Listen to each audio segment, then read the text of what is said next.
اللہ کے نبی صلی اللہ علیہ وسلم یہاں جس طریقے سے رمضان کے روزوں پر انعام کا وعدہ فرما رہے اور پیغام دے رہے، وہاں رات کے نوافل اور تراویحوں پر بھی یہی انعام بتا رہے. سبحان اللہ،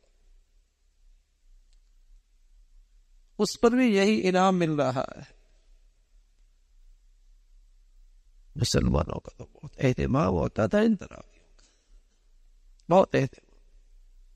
اب حرمین شریف میں ایک حادثہ پیش آیا، اور حادثہ کرونا، اور اس کرونا کے بعد وہاں تراویح ہو گئی 10. اب آئندہ نسل آئے گی وہ سمجھے گی کہ اسلام میں تراویح ہے ہی 10. ہم نے تو دیکھ لیا نا اپنی زندگی میں، کرونا آیا، کرونا کے بعد 10 ہو گئی، 20 سے 10 ہو گئی. یہ حادثہ پیش آیا تو 10 ہو گئی. اب انہوں نے 10 سے شروع کر دی.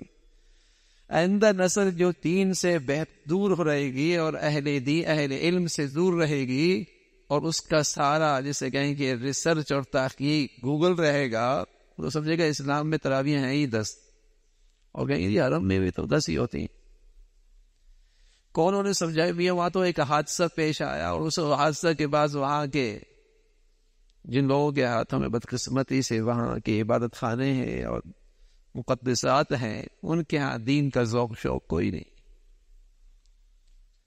تو اس حادثے کا نتیجہ ہے، لیکن آئندہ نسل تو اسی کو سمجھے گی کہ یہی چیز ایسی ہے. ساری زندگی وہاں 20 ہوتی رہی. اب مسلمان وہاں عمرہ کرنے جاتے ہیں، عادت پڑتی ہے 10 کی، تو پھر وہ 10 کیا وہ 8 بھی چھوڑ دیتے. یہ ہم تو وہاں اتنی پڑھ کے آئے، تو یہاں اتنی کیوں لمبی لمبی پڑھی جاتی. عمرہ کرنے گئے اور سنتوں سے معروم ہو گئے، نفل کرنے گئے اور سنتوں سے معروم ہو گئے. تو اہتمام ختم ہوتا چلا جاتا. اللہ کے نبی صلی اللہ علیہ وسلم، اور پھر سارے سال میں ایک مرتبہ قرآن سننا نصیب ہوتا ہے نماز میں، اور اس کی بھی اس کو توفیق نہ ملے. کتنا معروم آدمی ہے، اس کی بھی اسے توفیق نہ ملے. پورے سال میں ایک موقع آتا ہے پورے قرآن مجید سننے کا، اس کی بھی اسے توفیق نہ ملے. کتنا معروم. تو رسول اللہ صلی اللہ علیہ وسلم فرمان لگے، روزے ایمان احتساب کے ساتھ رکھے، نوافل اور تراویح ایمان احتساب کے ساتھ کرے، شب قدر کی نوافل نصیب ہو جائیں، اللہ کی طرف سے انعام ہے، اس کی بخشش ہے، اس کی مغفرت ہے. اللہ کریم اس کے سارے گناہوں کو معاف فرما دے. تو اللہ رب العزت بھائی آنے والی ان گھڑیوں کی قدردانی نصیب فرما دے.